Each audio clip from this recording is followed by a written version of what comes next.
Welcome guys, welcome to my YouTube channel. एक और सनातन विरोधी, धर्म से नफ़रत करने वाले पोस्ट का पोस्टमार्टम करने के लिए मैं ये वीडियो बना रहा हूँ। सबसे पहले आप इस पोस्ट को देखिए। इस पोस्ट के अंदर यहाँ पर लिखा हुआ है कि हम उसकी भक्ति करते हैं जिन्होंने इतिहास रचाया है, हमारी भक्ति में अंधश्रद्धा नहीं है। और फोटो में आप सामने देख सकते हैं भीमराव अंबेडकर का एक स्टेचू नज़र आ रहा है। सबसे महत्वपूर्ण बात यह है कि हमें भीमराव अंबेडकर के सम्मान से, उनके द्वारा किए गए राष्ट्र के प्रति, दलितों के प्रति के कार्य से हमें कोई समस्या नहीं है। हम उसे स्वीकार भी करते हैं, उसका सम्मान भी करते हैं और वो कार्य आवश्यक और सम्मान के योग्य है। परंतु जिस प्रकार से ये उस कार्यों के आड़ में धर्म का और सनातन का अपमान करके उसकी निंदा करते हैं और उससे विद्रोह करते हैं, उससे घृणा फैलाते हैं, इससे समस्या है। ये बात सही है कि अंबेडकर ने ऐतिहासिक कार्य किए, लेकिन उनके कुछ ऐसे ऐतिहासिक कार्य यहाँ पर जानने आवश्यक हैं जो कि ऐतिहासिक ब्लंडर मिस्टेक्स थे। जैसे कि साइमन कमीशन का समर्थन करना, जैसे कि गांधी जी द्वारा जब कहा गया कि अगर सती प्रथा उन्मूलन हो सकती है तो जाति प्रथा क्यों नहीं हो सकती, तब अंबेडकर जी का कहना कि जाति प्रथा उन्मूलन नहीं हो सकती क्योंकि वो जातिवाद की वोट बैंक की राजनीति करते थे। इसी प्रकार का एक और इंसिडेंट है जहां अंबेडकर जी से संसद में प्रश्न पूछा गया कि आपके साथ जो भेदभाव घटनाएं हुई हैं उनका क्या प्रमाण है। तब अंबेडकर जी ने स्पष्ट कहा था कि उनका कोई प्रमाण नहीं है और इसमें से कई सारी कहानियां और किस्से मनगढ़ंत एवं झूठे हैं। ये उन्होंने संसद में स्वीकार किया था, संसद में उनसे पूछा गया था।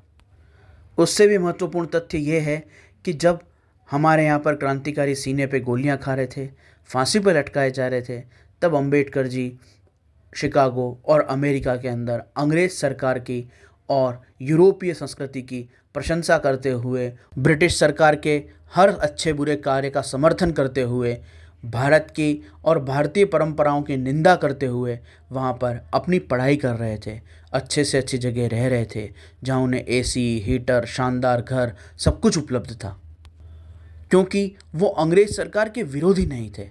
ये भी ऐतिहासिक तथ्य हैं और ये इतिहास भी अंबेडकर ने ही रचा है। एक और महत्वपूर्ण तथ्य है अंबेडकर ने जो इतिहास रचा उस संबंध में कि उन्होंने मनुस्मृति से द्वारा किए हुए भेदभाव को नष्ट कर दिया। मनुस्मृति के अंदर स्पष्ट लिखा हुआ है कि जो व्यक्ति किसी भी कुल में जन्मा हो, चाहे वो ब्राह्मण, क्षत्रिय, वैश्य या शूद्र हो, उसके जैसे कर्म होते हैं वैसा ही उसका कुल होता है। अर्थात कोई भी व्यक्ति किसी भी कुल में जन्मा हो वो अपने कर्म से उच्च कुल का स्थान प्राप्त कर सकता है। परंतु जन्म से जाति का निर्धारण करने वाली जो ये व्यवस्था आज हम देख रहे हैं, ये संविधान की देन है। संविधान आपको जो जाति का प्रमाण पत्र प्रदान करता है प्रशासनिक रूप से, वैधानिक रूप से, आप उसे किसी भी तरह से नहीं बदल सकते। मनुस्मृति की व्यवस्था में अगर आप अपने कर्मों को शुद्ध कर लें, अपने कार्यों को उन्नत कर लें, कोई नशा, कोई व्यभिचार, कोई मांसाहार ना करें, तो स्वतः आपके कुल को और आपको उत्तम मान लिया जाता था। आपके आचरण से, आपके द्वारा किए गए कार्यों से यह निर्धारित होता था कि आप उच्च कुल के हैं या नीच कुल के हैं। परंतु जो संविधान की व्यवस्था है उसके अंदर ये स्पष्ट है कि आपका जहाँ जन्म हो गया वही जाति प्रमाण पत्र आपको प्रशासनिक व्यवस्था से प्राप्त होगा और आपके मरते दम तक वही जाति रहेगी। चाहे आप द्रौपदी मुर्मू जी की तरह राष्ट्रपति बन जाएं पर आप रहेंगे एसटी, शेड्यूल्ड ट्राइब ही। चाहे आप मायावती जी की तरह बहुत बड़े मुख्यमंत्री बन जाएं और बहुत से भलाई के काम कर दें, लेकिन फिर भी आप उस समाज से ही रहेंगे, आपका प्रमाण पत्र वही रहेगा जो कि प्रशासन ने आपको दे दिया है। भले आप भीमराव अंबेडकर क्यों ना हो जाएं, आपके पास कई तरह की डिग्रियां हों, पीएचडी हों, आपकी गली गली में स्टैचू हों, लेकिन आपके सिर से दलित का ठप्पा नहीं हटेगा, भले आपका विवाह ब्राह्मण से हुआ हो। तो ये ऐसी अद्भुत व्यवस्था हमारे संविधान ने दी है।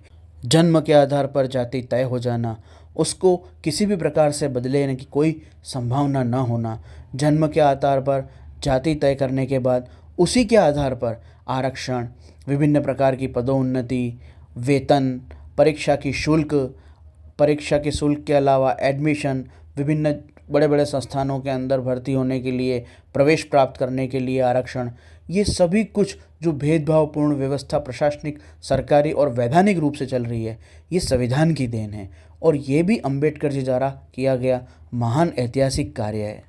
भीमराव अंबेडकर जी, उनके कार्य और उनके विचारों से कोई समस्या नहीं है, परंतु वो कार्य और वो विचार जिसके कारण इस राष्ट्र के अंदर जातिगत भेदभाव बढ़ा है, जिसके कारण इस राष्ट्र के अंदर उच्च और निम्न जातियों के अंदर संघर्ष बढ़ा है, उन चीज़ों को रेखांकित करना और उसकी आलोचना करना आवश्यक है। क्योंकि भारत वो देश है जहाँ पर जब अवतार हुए, संत पैगंबर पीर हुए, उनसे भी प्रश्न पूछे गए और उनके भी कार्यों की आलोचना की गई। जब हम राष्ट्रपिता महात्मा गांधी के भी कार्यों की आलोचना कर सकते हैं, तो हम अंबेडकर के भी कार्यों की आलोचना कर सकते हैं, और जो उनके सही कार्य हैं उन्हें उचित ठहराया जा सकता है, उनके लिए वो सम्मान के पात्र हैं। लेकिन वो कार्य जिसके द्वारा उन्होंने अंग्रेज़ सरकार का समर्थन किया, अंग्रेज़ सरकार की मदद की, जिसके द्वारा उन्होंने भारत के अंदर जन्म से जाति तय करके और उसी के आधार पर विभिन्न कार्यों में, क्षेत्रों में, प्रवेश के अंदर, पढ़ाई के अंदर, परीक्षा के अंदर, परीक्षा के शुल्क, किसी संस्थान में प्रवेश के शुल्क, नौकरियां, सभी जगह पर जो आरक्षण लागू कर दिया, जो भेदभाव लागू कर दिया, उसकी भी आलोचना आवश्यक है। तो उन्होंने इतिहास रचा है, लेकिन वो इतिहास ऐसा नहीं है कि उनकी भक्ति की जाए, वो इतिहास ऐसा नहीं है कि उनका सम्मान पूरी तरह से किया जाए, उनकी भी आलोचना होनी आवश्यक है। और अगर कोई उनकी आलोचना नहीं करता है और केवल उनके प्रति एक अंधश्रद्धा रखता है, तो उसे ही अंधश्रद्धा कहा जाएगा। सनातन धर्म के नियमों का पालन करना अंधश्रद्धा नहीं है। सनातन धर्म के विधानों को स्वीकार करना, उसके अनुसार जीना, ये प्रकृति का और मानवता का कल्याण करने का उपाय है। चींटी से लेके गाय और बैल और पशु पक्षियों तक, वृक्ष से लेके वनस्पति, नदी और पहाड़ तक, सभी का सम्मान और पूजन करना सनातन धर्म सिखाता है। कण कण में ईश्वर को देखना, सभी के प्रति समानता की दृष्टि रखना, पूरे विश्व को परिवार मानना, वसुधैव कुटुंबकम, ये सनातन धर्म सिखाता है। ये ब्राह्मणवाद है, और इस ब्राह्मणवाद का विरोध अगर अम्बेडकरवाद करेगा तो स्वाभाविक रूप से लोग साहित्य से, इतिहास से, अम्बेडकर जी के लिखे किताबों से, उनके दिए भाषणों से उन चीज़ों को उद्धृत करेंगे जहाँ पर वो आलोचना के योग्य हैं। उन्होंने सनातन धर्म का कितनी निंदा करी है, कितना उपहास बनाया है। सनातन धर्म के प्रति उन्होंने ऐसी कहानियाँ, ऐसे किस्से गढ़े जो पूरी तरह से झूठे थे और भेदभाव को भड़काने वाली बातें कही, और जब उनसे पूछा गया तो उन्होंने कह दिया कि इसका कोई प्रमाण नहीं है। संसद में उन्होंने ये कह दिया। तो इस प्रकार की बातें भी फिर आएंगी। अगर अंबेडकर को मानने वाले धर्म के विरोधी हो जाएंगे, सनातन के विरोधी हो जाएंगे, तो फिर धर्म को मानने वाले अंबेडकर के भी विरोधी होंगे। क्योंकि सम्मान सबसे बड़ी चीज़ है, अतः एक दूसरे का सम्मान करना चाहिए। अगर आप जय श्री राम कहने वालों का सम्मान करेंगे तो वही लोग जय भीम भी कहेंगे। अतः जय श्री राम, जय भीम, जय भारत, जय हिंद। हमारा प्रयास हमारे आपसी भेदभावों को देखकर लड़ने का नहीं, हमारी आपसी समानताओं को बढ़ाकर मिलजुल कर साथ काम करने का होना चाहिए।